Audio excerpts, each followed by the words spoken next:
Steve Dotto here. How the heck you doing this fine day? And welcome to our 10-minute webinar. This is a recap of a live webinar that we delivered today, actually, on Webinar Wednesday. Webinar Wednesday is a weekly feature that we do on Dottotech where we explore one aspect of technology, and you're welcome to join us. There will be links below and links above for you to join us if you want to join us for Webinar Wednesday live, or you can watch the 10-minute recap. Now, this week's webinar is all about online video. It's the most valuable lessons that I learned when I attended Video Marketing World in Dallas. So sit back, relax, and enjoy the Webinar Wednesday recap, the 10-minute webinar. What I learned at Video Marketing World. You know, I love going to these conferences. I'm going to tell you right off the top that I have not always loved going to conferences, but the ones that are specific for video content creators and video creators, I find energizing. I guess there's three things that I want to share with you today. First of all is that for me, it's a powerful lesson is that video is far more than just YouTube. I tend to get in a rut where I just think of YouTube because that's where most of my revenue comes from. But really, for our community in general, there's a lot more opportunities in video than just represented by YouTube. Now, I still think YouTube is an incredibly powerful opportunity, but so are the others. And if you've got, if one of the other avenues of delivering video resonates with you, you should be just as passionate about that as I am about YouTube. That's an important lesson, and I needed to hear that. I needed to experience that. And I'm going to share that with you by talking about three different content creators. So let's begin. And the first creator I'm going to talk to you about is a longtime friend of mine. It's Amy Landino. She used to be Amy Schmittauer. She is a vlogger who, since I've known her, I've seen her business evolve from traditional online internet marketer to vlogger to YouTube celebrity, and now her YouTube channel is exploding. I would say I definitely follow this advice 50% of the time. The other 50% of the time, it's quite impressive how ridiculous I allow myself to look in public. It's kind of like a game. I'm going to take some of the lessons that she shared in her keynote talk, because Amy did just a bang-up job on her talk, and she made me sit up and take notice and consider some things that just opened my eyes to some fantastic ideas. Now, Amy talked about, her talk was the 5 secrets of YouTube storytellers. So we're going to start with YouTube, and then we'll talk about the other networks with the other content creators. But her talk was the 5 secrets of YouTube storytellers. The things that I took away from it are, she first of all talked about hooking the viewer and how we forget when we create a video, how we have a very limited amount of time to engage the viewer at the start of our video. Now, there's 2 types of people that come to and see us on any video platform, Facebook, YouTube, all of them. There's people who know you and are your subscribers or are your friends or part of your tribe. And then there are the new people that discover you through search or get recommended. You were recommended to them. They find you some other way. With your existing tribe, you probably have a longer grace period. They know you and they know your rhythm. So they will watch your video because they choose to watch your video. For the new people, you don't have that grace period. They want to know what you're going to give them, what value you're going to give them right up front in the video. And in order to do that, you have to hook them right away, either by getting to the point instantly, or if you're not going to get to the point instantly, by creating enough energy at the start of each video that they're entranced and stay. Now, for a long time, we've been teaching people things like don't put a bumper, don't put a video introduction at the start of your video. You know, start by telling people what you're going to teach them so they know that they're in the right place, because most people click away right away.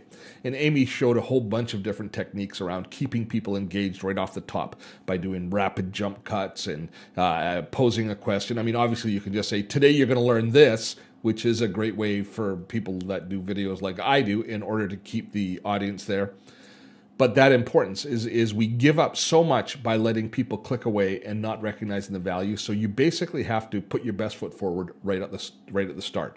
You can create in YouTube a reason for people to pause, stay on the video, and rewind and watch a section again that is internet gold as far as YouTube is concerned. It means people are really engaged, really interested, and all of your metrics jump with YouTube because you did that. So how you structure and how you present information on the screen, if you can cause them to rewind, if you can deliver so much value that they want to make sure that they get it all, then you're ready to go to kind of the next level. And Amy's doing that kind of stuff. The success on her channel is a wonderful thing to watch. And next up, I want to talk about Luria Pettrucci. Now, Luria has 2 channels that she is an active part of. One of them is Geek's Life, which is hardware review, talking about a lot of stuff that happens, similar in some ways to what we present, but more hardware focused.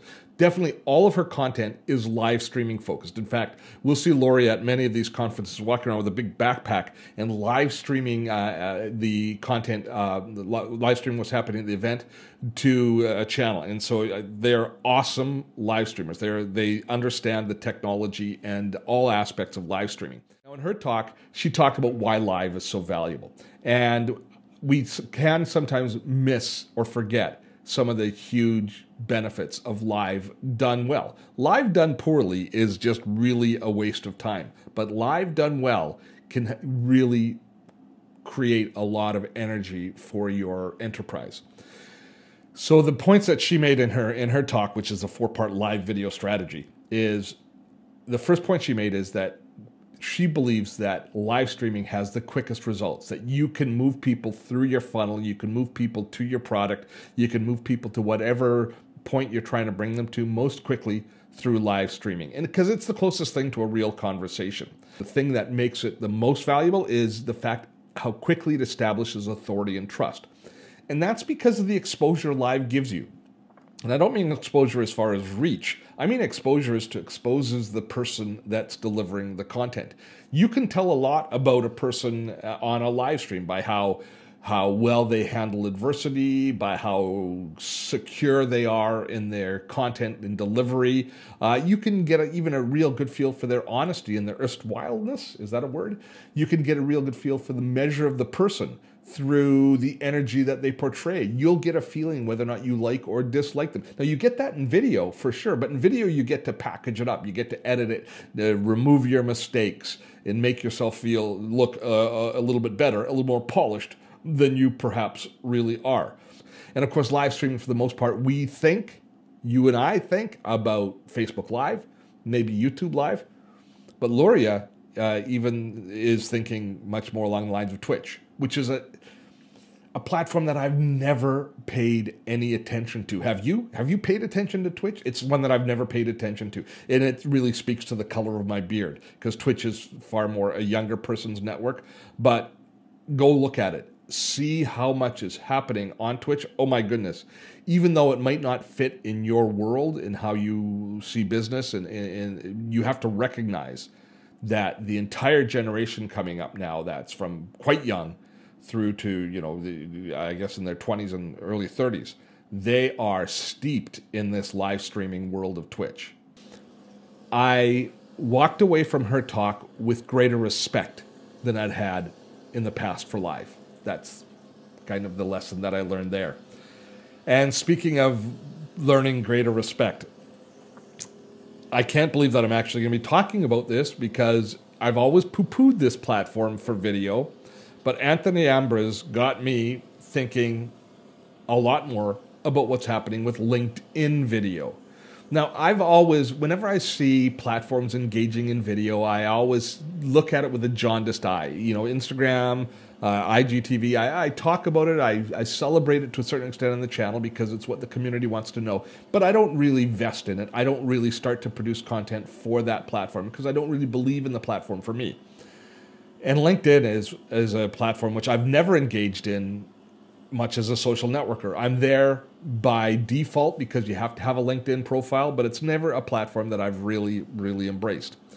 But Anthony really made me understand that video can also be an incredibly powerful tool to a very small and defined audience. And LinkedIn, the way LinkedIn business works, which is all based on building a relationship and actually ending up with a client or an opportunity, it only takes one or two people, the right one or two people, to see a video to make it worthwhile, even if it there's only like a dozen people that see it. That success is measured very differently on LinkedIn as it is on YouTube or Facebook or our broader social networks. Repurpose your content is that people repurpose their content without a clear purpose. In other words, they spam on LinkedIn.